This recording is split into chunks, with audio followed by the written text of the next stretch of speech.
Hi, Sue. Let's come for a drink. Ah, pleasure. Yeah. Looking forward to it. We'll ignore the cameras and we'll just catch up. What the hell, Redman's making a rosé?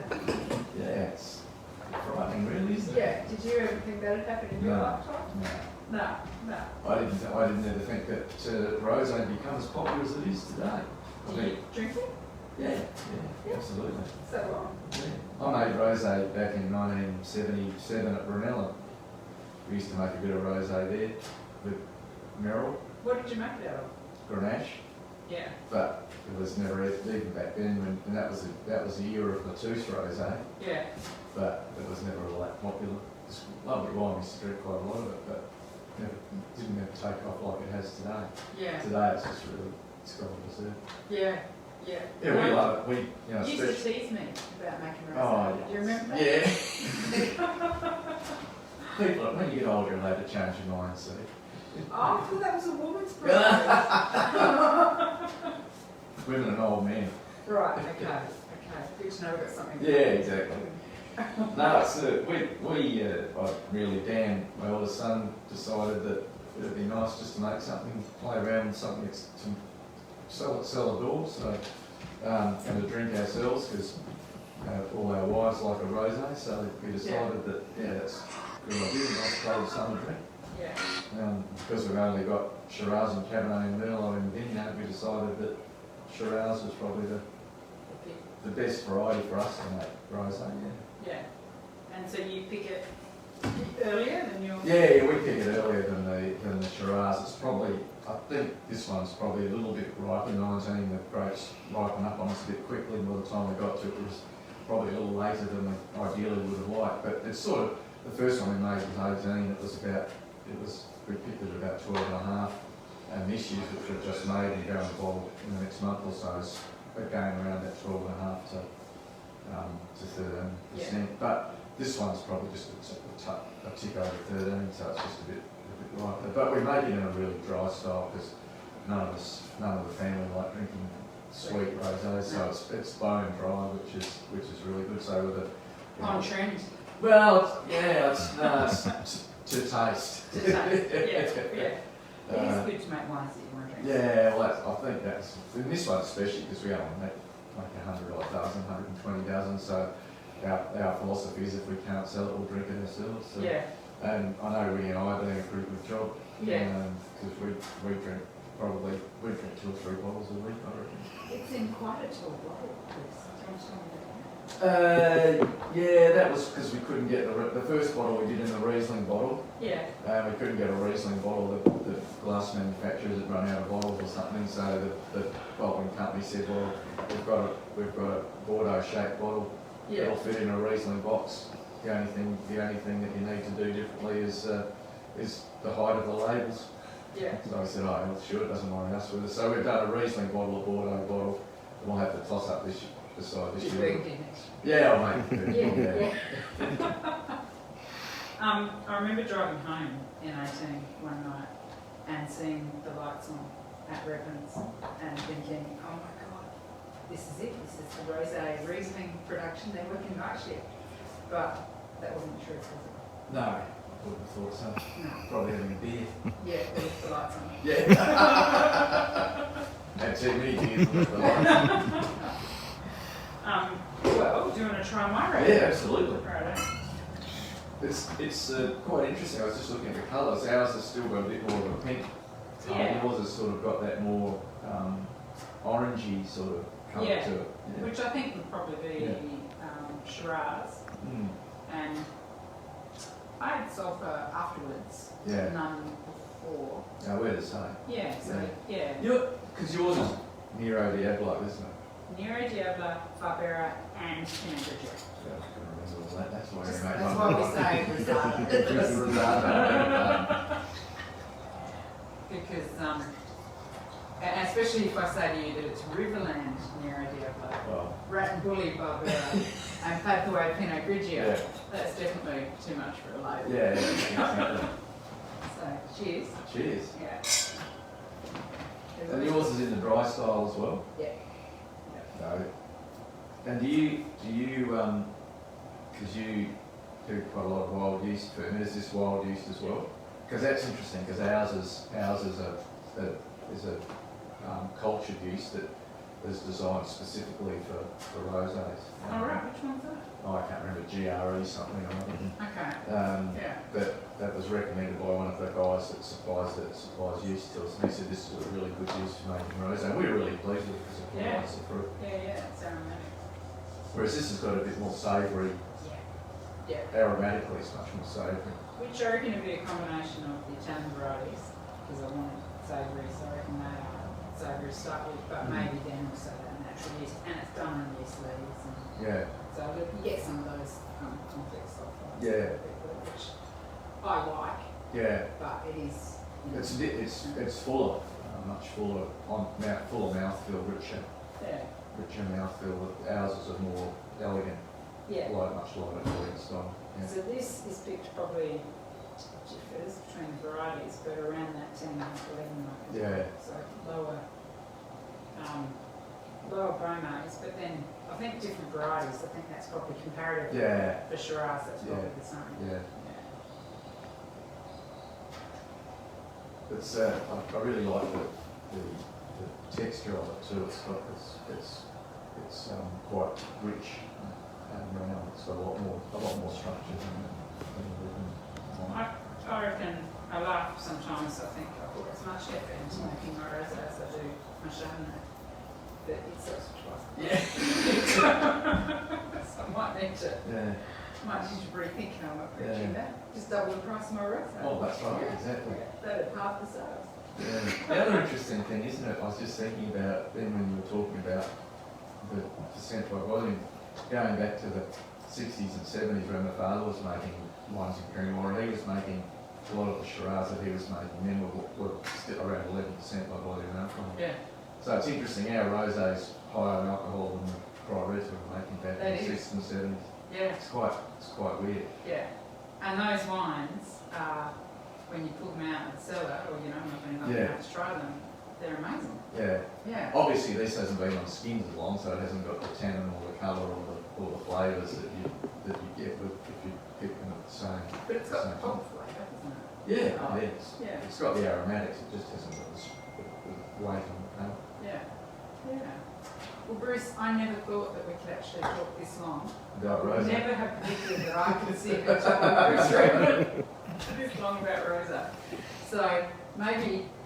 Well, it's sort of like the aperitif, really, isn't it? Before we get to the main course. Absolutely. So speaking of main course. Now we've got to bring out the flash glasses too, don't we? Yeah, we're swapping glasses. Big guns. So now, do you want something a little bit gutsier, Bruce? Oh, sure. 2015? Yeah. Yeah. There you go. I'll start with the protocol of your one first. Thank you. Yeah. Yeah. Age before beauty, Bruce. I thought you were just going to say leaving the best for last. Cheers. Cheers. So, 2015. Yeah. I thought it was a cracking vintage. Yeah, it was certainly, as far as we were concerned, it goes down as sort of some of the best wines we've made in the last 10 years, and the last 10 years there's been some really, really good vintages too. It's quite interesting. For us it was quite warm, so the grapes they've got are higher in alcohol than we'd normally expect, but they've also got they're much richer and plusher wines than some of the wines that we've made traditionally. But I think even now, I know that you're teasing me when I uncorked it about cork, but I think that it has, even after 3 years in bottle, the cork has allowed it to evolve more than if it had been bottled under screw cap, which is one of the reasons I really like cork. Yeah. And obviously there's lots of reasons why I really dislike cork, because of cork taint and random oxidation and all the other issues we have with it. But look, a good cork is yeah. like a good glass screw cap. Yeah. Well, I think it's better than a screw. A good cork's better than a screw cap because it does allow some, especially what we make our wines at a very traditional method, where we want them to age. And wines age under screw cap, but it does take longer. We did a trial from 2007 through to 2015, or 2014, I can't remember where we bottled some wine under both Screw Cap and Court. Actually, no, 2017, so that was 10 years. And we go back and look at it quite regularly, and it changes from time to time. You know, sometimes the Screw Cap looks better, sometimes the Court looks better, but I still think the older wines, the good Courts, still look probably slightly better than the You let Screw me Cap. taste that trial once. Mm. At some stage, forget the vintages. But I remember there were several that I actually did probably like Court better, which made you a day. But it's that thing of whether it's whatever's held at best or how that wine's evolved for that time. Yeah. So some wines probably need, particularly things like Cabernets, need to evolve to look nicer to drink. Yeah. And you know, you think of some of those vintages like 99 or whatever, those 91, those really tight ones that probably look better under cork younger. Yeah. But now look amazing. Yeah. They're under really good storage conditions. So. Yeah, this year was our 50th Cabernet. So 2020. 2020. Not going to forget 1970 was our first Cabernet. And we were going to do a 50-year tasting, and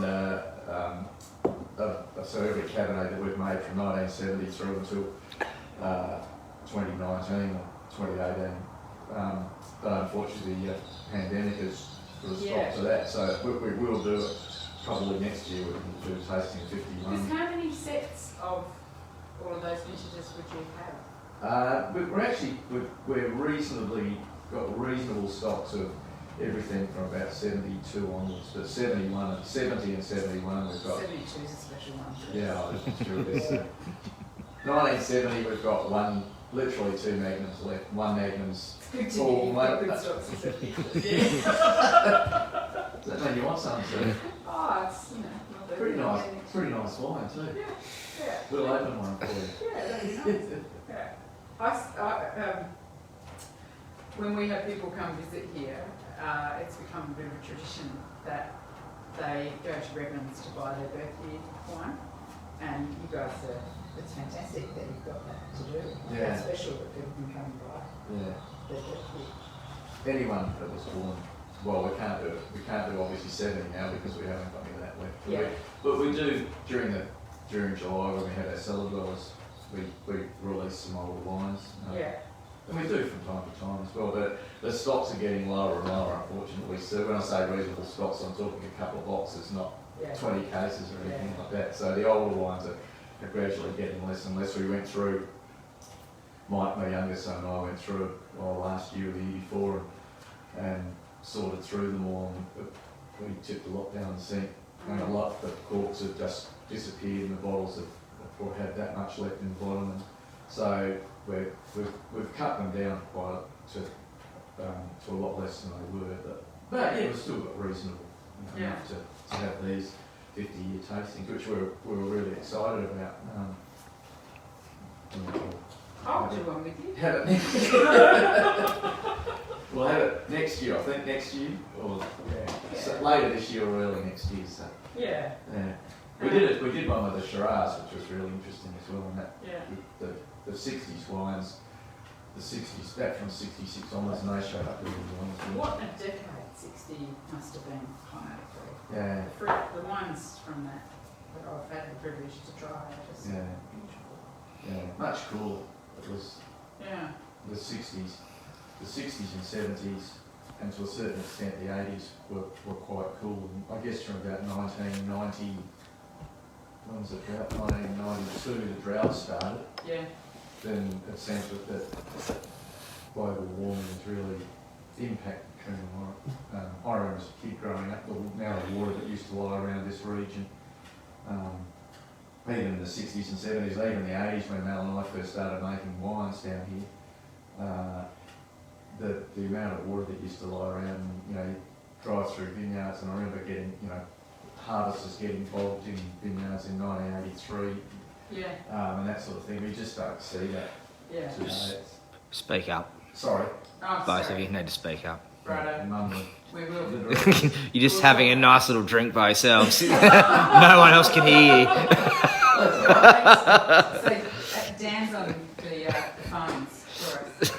You can't see, but there's these 2 Redmond's boxes and the phone's held up with a quince and a old jar. We'll try and speak louder. Is that better? Can people Sure. hear that better? Yeah. Yeah. Let's try that. Just Yeah. Mm. Yeah. Well, I probably should speak louder when I'm talking to an elder statesman. shouldn't I? Beautiful wine. I Yeah. love this 15. Yeah. Yeah, it's got some really good accolades, I think. Gold medals and maybe even a trophy. Mm. So yeah, really happy with it and happy to drink it. But we've just sold out of this one onto the 16s now. Yeah. It's rich without being, it's still tight and fine and elegant, and it's got a little bit of tarry complexity, but I love I think that's the hallmark of Coonawarra sewers. You get those really rich flavours, but without the blousiness. There's still some nice acidity and a nice tight tannin line through it as well. So they're elegant, but they've still got powerful. with finesse. Yeah, they're powerful with finesse, aren't they? Yeah. Polished, much like the people of Yeah, Coonawarra. yeah. Bruce. That's still bright. I reckon bright fruit. I was going to say before, it'll be interesting to compare because we're going to compare your 15. Yeah. It's interesting because we use a cultured yeast which I've used now for about 25 years. Yeah. I mucked around when Mel and I first started. I mucked around with yeast, and we finally found this yeast, and it's just it's really good at highlighting the fruit for both Cabernet and Shiraz. So so it's a really bright fruit wine. So it really brings out the fruit and highlights the fruit, especially in good years like this. It's just you get these lovely black, dark berry fruits. You've got some pretty special sites as well. Well, I think being in the heart of Coonawarra, most of the soil, all our reds are on, all our vines are on good terra rossa soil, so traditional terra rossa soil. So I think that helps as well. And old vines too. I'm pretty sure that the age of our vines makes a difference as well. Yeah, most definitely. Yeah. Yeah, nice, gorgeous. Oh, I could just drink that one, but we'll move on. So we have sold out, Dad, but Thanks, Dad. We've got a little bit that we're putting in boxes, especially for people that. One's only offer.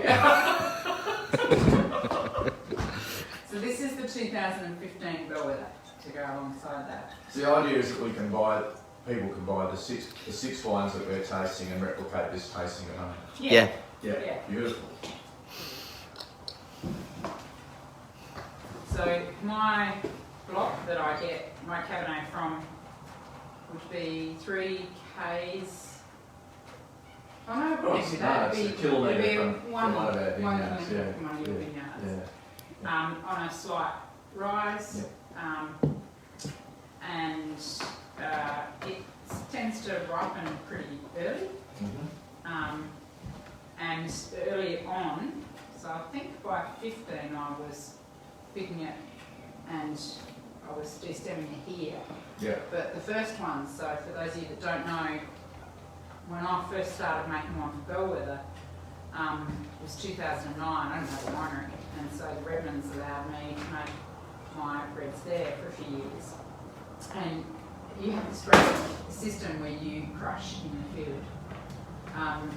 And you machine harvest, but I hand pick, and so I remember the first time, it might have been Dan's birthday actually, we were doing it, and the hand picked fruit, it was just different going through because it was, with stalks and things, and I think we had a few breakdowns and we finished quite late. We on did. Dan's birthday. Yes. We got more sophisticated as the vintages went on because we built a platform to stand at the front of the tractor and actually tip the bucket straight into the crusher, which worked really well. Yeah. Which we still use on every now and then. We hand pick a bit of special fruit and we still use that method if we're crushing. I'm so glad that innovation wasn't wasted. Well, it was a special piece of machinery that Mel built to do it. So Yeah. we never throw anything away at Redmans, as you well know. So. And so I think by 15 I was bringing it back here. So 15 was the first year that Steve Brown started working with me. And, I probably needed 3 people, but it was just Steve and I, and we worked some pretty long days. Yeah. But fruit was beautiful. So, when you do when you're in a compromised situation like that, Yeah. you're very grateful for great quality fruit. Yeah. Yeah, it was a difficult vintage, wasn't it? I remember coming down one night and your little pump that you borrowed from someone had broken down. And Yeah. I reckon Joe Corey was here fixing it up, wasn't he? Yes. Yeah. My maintenance man. Yeah. The time was at Holly. Yeah. Yeah. It's really interesting. This has got, I haven't seen this wine for a while. It's really quite minty, isn't it? Yeah. It's got some really I always pronounced find mint that character. block you get Yeah. that real choc mint type of character. Yeah. It's in contrast to the Redman, which you don't see much mint. No, it's more tarry. Yeah, it's got more the berry fruit, the dark berry fruit than the mint. than the Yeah, mint this character. is more blackberry and that Yeah. choc mint. Yeah. That's So- why I try to win the mint competition Yeah. every year at the Yeah, Knowledge that's Show. going to be the next peppermint patty soup. Well, I won't knock that back. That was a very successful one. It was.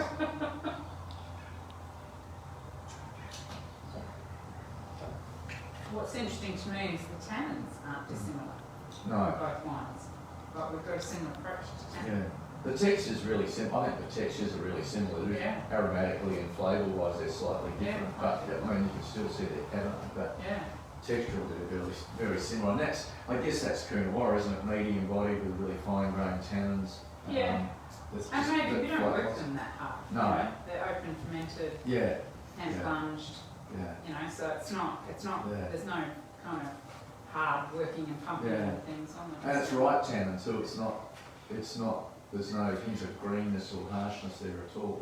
And it's interesting that even under the screw cap, that wine's starting to show a little bit of evolution. I'm sure it's Yeah. more mature, and the tannins are a bit rounder now than they were when it was Yeah. first bottled. Yeah, absolutely. And, you know, God, I think back to that vintage, I think it was the first year maybe it started school, 2015. It was, and it wasn't that rapid. It was warm, and you didn't need to worry about when you picked. No. That's one thing I remember Yeah. nice about 15. You just kind of, these wines had beautiful balance all the way Yeah. through. You went, oh, this is a good year. Yeah. Yeah. I guess that's been the difference over the last 10 or 15 years, maybe the last 10 years, the last decade really, where apart from 2017 when it rained on Anzac Day, we haven't had to worry about. I mean, you can leave fruit hanging in the vineyard almost with impunity, and there's no problems with disease, it just hangs there. And it's really up to the winemaker to decide, do we want it, What style you want to make. where When do that block's ready. we want to pick this at? We want to pick it sort of younger and leaner, Yeah. or we want to get it really ripened with some rich velvety tannins, and you've got that whole range. Whereas the 60s and 70s and the 80s, you didn't have that luxury. You sort of saw the rain coming, and sometimes you could literally walk in the Cabernet vineyard one day and it'd be a beautiful looking vineyard. You go out there the next day and you see little firs starting to appear, and it was overnight. Yeah. So you knew that you had then a window of opportunity of about probably 12 hours to pick it before it just went, Too much. the mould went crazy, yeah. Yeah. So that these, as I said, 2017 was the last time that really happened, but the last 10 years have just And been... before that, maybe 11. So there are Yeah, big yeah. gaps, aren't Yeah, there? yeah, yeah. The gaps are getting bigger, Yeah. whereas in the 60s, 70s and 80s they were closer together. It was much easier to see the good years, and there probably was a bit more ebb and flow or up and down in terms of vintage years, whereas the last few years has probably been more really good years. Yeah. Then there has you Yeah. say, oh, that's a year not you want. Well, I thought 15 was the best vintage I'd seen since Yeah. I moved down here, you Yeah. know, 20 odd years ago. Yeah, And then 18 came along and I was like, oh shit, it's Yeah. might be better than 15. So I Mm. can't wait for those to come Yeah. as well. well, at least then you look back to we're going to try the 2010. You look at 9 and 10, and they were both sensational vintages as well. So if you look over the last 10, if you say your best vintage over the last 10 years or the last 15 years, it's really hard to narrow it down. You can make a case for a lot of vintages. You better not get complacent. All these good vintages. Righto. Now, Bruce, the next two wines are on your side. Okay. Any questions, Dan? No, just keep talking a bit louder. Sorry. James Redman has an Imperial of 1988 Redman Cab Sav. Is he drinking it now? No, he's just got one, he says. Yeah. Fantastic. Luke Jolliffe is watching. Oh. Hey, Luke. You need to, James needs to make sure that he's got a few people around to help drink that Imperial. Yes, certainly does. Yeah. Kristen Little said, I moved from Melbourne to the country to farm. That's a big drought I'll never forget in 15. Yeah. Oh, okay. Yeah. Dry year. Yeah.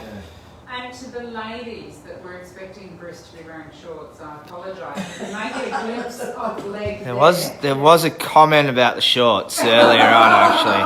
I know the pants are a bit short, but Yeah. But you both need to speak up. You're speaking to the phones over here, not to each other. Right. oh, we've got to change. Sorry. Yeah. We needed a microphone. No, you just need to speak up. We're not that professional. 2010 now, which Oh, I should put the wine up. I remember Sorry. very well.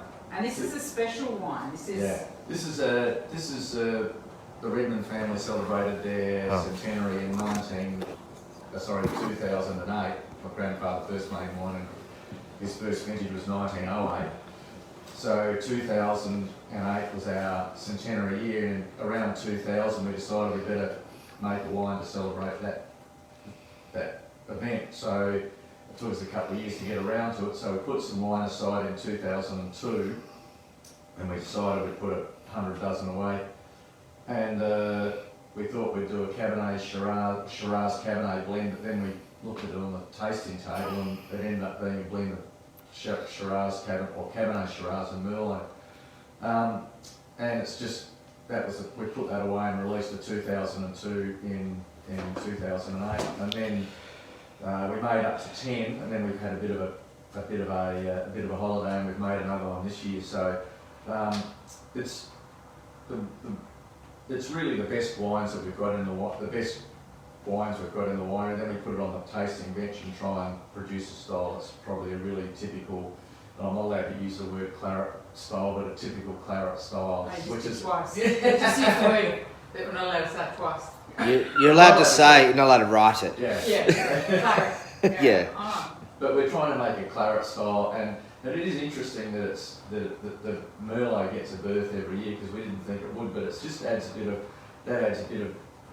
textural feel to it. And the Shiraz tends to give it a bit more of a spicy, aromatically, and the Cabernet's always been the backbone. It's always been predominantly Cabernet. In this particular year, it was about 65% Cabernet, 25% Shiraz, and a little bit of Merlot. But it's also been 10 years old, and it's just starting to develop some beautiful bottle age characters now. We really, as I said, 2010 was a year. There's some fabulous wines in Coonawarra from 2010. Just drinking beautifully at the moment. Still youthful. Yeah. Over vintage, often we'll open up old wines and look at with people doing vintage with us, and we'll look at wines from other wineries as well as back vintages of ours. And 2010 was one of the favourites this year, I would say. Yeah, it was a bit of a blur for me, I have to say. Well, I must admit it was a bit of a blur for me too. I actually went back when I knew we were tasting this, so I went back and had a look at just a quick look at when we picked grapes and things, and it was actually a slightly warmer year than normal. 09 was a more typical Coonawarra sort of year. 10 was a little bit warmer, and we started harvest quite early. I think Redman started picking on the 3rd of March, which is relatively early. Yeah. And interestingly enough, the 11th of March, but their Beaumays were they didn't rise much, so vintage went for 5 weeks, and there wasn't a huge increase in Beaumays, so it got ripe relatively early, but then we didn't get that autumn in summer, and so it didn't ripen much after that. So the wines have still got that beautiful elegance, but without having huge alcohols. I had 2 people today that got in and bought this 6-pack early. Yeah. So I was packing the first one because I had to wait till you came to pack the second one. Yeah. And I was writing a note because they ordered some other vintages of Cabernet. So I thought I'll write what I think about each vintage. And when I wrote about 2010, I described it as an atypically average vintage in Coonawarra. And I don't mean average as in ordinary. I meant that normally we have extremes. Yeah. So we're quite cool or warmer, and when I worked in corporate life, I had to, I was at Stonehome almost 10 years, and they wanted me to kind of look at the first 10 years and work out what our average picking date was, and our average yield, and our average this, and I did it, this number crunching for this boss, and came up with, a plan of what vintage would be. And he said, fantastic, thank you, And I said, but that will never happen. Yeah. Because we don't ever have, we're always here or here. And then blow me down, 2010 was spot on what those predictions were. Is that right? Yeah. Which I think, it was a really beautifully even season. Yeah. And thank goodness, because in the middle of it, I gave birth. Well, that's right. Yeah. Exactly. Yeah. That's really lovely. So that was the second or third Redman? No. That was the 2, 3, 4, 5, 6, 7, 8, 9, 10.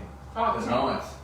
So you did the first one in 2000? 02 was the first 02, one. right. Yeah, so we sorry, did 02. I said We've done a series of 02 to 2010 Yeah, inclusive, so there's 9 vintages. yeah. 9 vintages, and then because we'd we haven't really promoted it, it's basically just been sold cellar door. We had lots of it and they were getting older, and so the last few years we haven't made one, but this year, because we're now selling 09 and 10, we thought, it's a nice one, we should perhaps start thinking about making again. So the 18 vintage, we've made another 100 odd dozen. Nice. And it's just a really nice blend. We just like the idea of the blend, and it gives us something a bit different. Though of course now we're making Riesling and Rosé and Yeah. last row and all Crazy. sorts of You had to change your last name.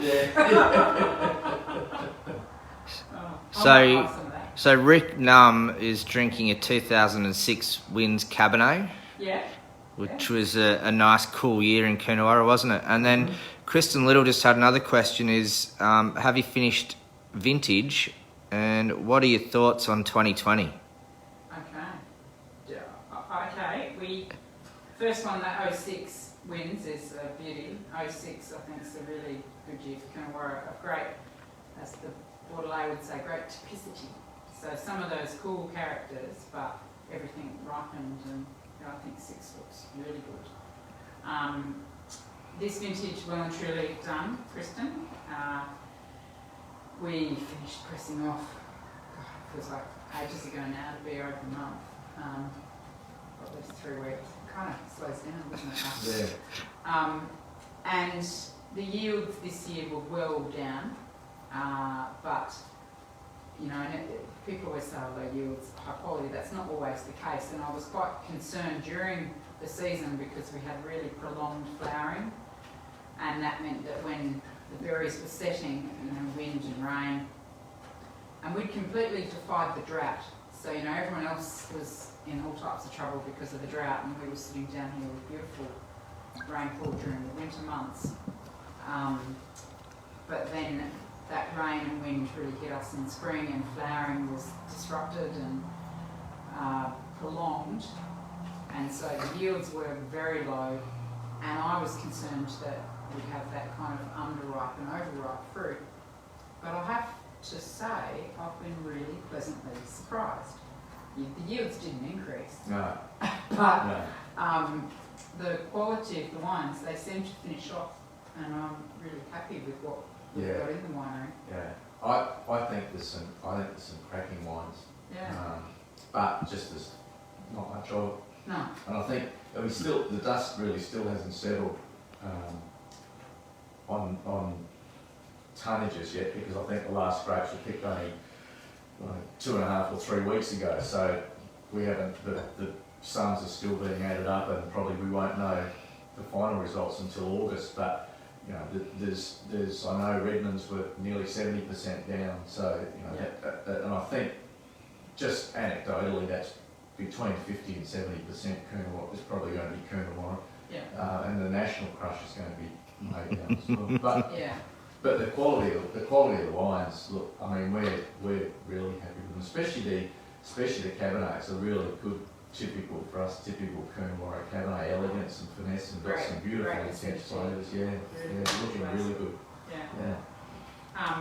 So hopefully that answers that question. And you know, 2020 is not a year any of us are going to forget. No, that was the next comment. I hope something good comes from 2020. Yeah, absolutely. Yeah. The wines would be good. And just a quick, James Redman wanted to know about the 88, Dad. Oh, the 88, really good vintage. 88 vintage was a really, really good vintage. I was saying before that the 80s, there was a fair bit of up and down. There was a bit of a, I was going to say an old wives' tale in Coonawarra in the 80s that the even years were always a lot better than the odd years, so you tick that box, James. About 91, 99. Well, 90. 15. 90, no, I'm talking the 80s. That's that decade, forget the other decades. And to a certain extent, there is a degree of truth in it until you get to sort of 89, but certainly 83 was wet, 85 was wet and cold, 87 was wet and cold, but 81 was a pretty good vintage. And 89 was pretty good as well. But the 88 is a cracking vintage, and it's one that I wouldn't rush out and open and drink it tonight, but it's one that you'd be thinking about drinking over the next couple of years, looking for a good excuse for a party. Dan and I are always interested in coming over and helping drink it. Right, next wine. Well, the next one, amongst all our little stash down here, is the 2010. That's glasses. Yeah, I've got them down here. I just didn't want to embarrass myself by putting them on.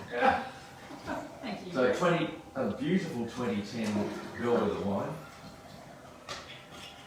made by Redmond's chief winemaker, C. Bill, at Redmond's. Bruce is teasing me there. When the Redmonds were very kind to allow me to come into their winery to make my wines, a very cheeky barrel salesman sent me one of my barrels, and it was addressed to the chief winemaker of Redmond, which Bruce got the fortune to open and see. Nothing could be further from the truth, especially the gin. Oh my goodness. So, as I mentioned, I was really relieved that we had a bad stock take a couple of years ago, and I found some more of my 2010 because I thought I'd completely sold out, and I was going to borrow some back from the Redmonds because it's my daughter's birth year, and you would think that, I've only got one child, so I would keep some of my own wine. So I'm really happy that she was born. I think something right in my life. Yeah, it's great. I gave birth in a good vintage. Yeah. But she was born right in the middle of vintage, so she was. It was entertaining to have her there with Trevor. Yes. Babysitting. Yes. Which was Mao and Deb's beautiful little Jack Russell, who took a bit of a shine with babies. Sometimes. She was well cared for, lots of fresh air, smell of ferments, a childhood much like Dan's. I remember this wine in the winery because I reckon, was this the first one or 09 the first This one? was the second one. Second one, yeah. Because I remember the first one, they came in and Sue said, we need to have these wines naturally fermented, so we had to scrub down we didn't, Sue did, scrub down the open fermenters with some sterilising agent to make sure there's no cross-contamination of yeast, even though the fermenters around her fermenter had our wine in them, and I'm sure there was some spillage going on from time to time when we were plunging. I'm sure you took great care. But I remember that they sat there, and it was really interesting because they didn't start fermenting for a long time because it took the yeast a long time to get going, but they smelt really volatile when they'd go almost volatile Yeah. And then the yeasts start at that equal volatility up, and Yeah. the wines are beautifully, they're pristine now. Yeah. There's just no hint of volatility there. Yeah, no, they always take, that lag phase is Yeah. longer, but then the actual ferment's much quicker. Yeah, Yeah, and you just get a lot of different types yeah. of yeast. I'm pretty pleased that you did it because we've played around with a few natural ferments ourselves. We let you make all the mistakes. Radical hipsters. Hey, look, you just walked in. Yeah, now you Speaking to them. Hi, Maggie. usual burning. This is wine from your birth year. It's looking really good. Yeah. It is. And that's screw cap too, isn't it? Yes. Yeah. So just starting to show a bit of evolution Yeah. as a Cabernet. So Yeah. I think that I always say to people 10 years is when you should start to drink Coonawarra Cabernet. But you know, when they're younger, the fragrance is beautiful, but you just don't get that level of complexity. No. It's pretty nice. So it's a terrible business model, this. You know, wine's looking amazing at 10 years, isn't it? Well, it's still got violets in it, so it's got some lovely. It's got age, but it's still got youthfulness. That'll go another 10 years. You think it'll look good at Maggie's 21st? Absolutely. Yeah. I hope I'm old enough to be there. I'll help you drink some. Oh, you'll have to be. I hope I'm not old. I'll be old enough. I hope I'm still alive. Is what I meant to say. It's very important to have you when you're Yeah. there. Yeah. So that's the wines. We'll probably say goodbye so that we can just have a proper drink and catch up. Yeah. Any last questions? Probably tell them about the packs, where they're that's a available. great idea, The salesman. Dan. Yeah. How much are they giving? 260. Something, yeah, 260.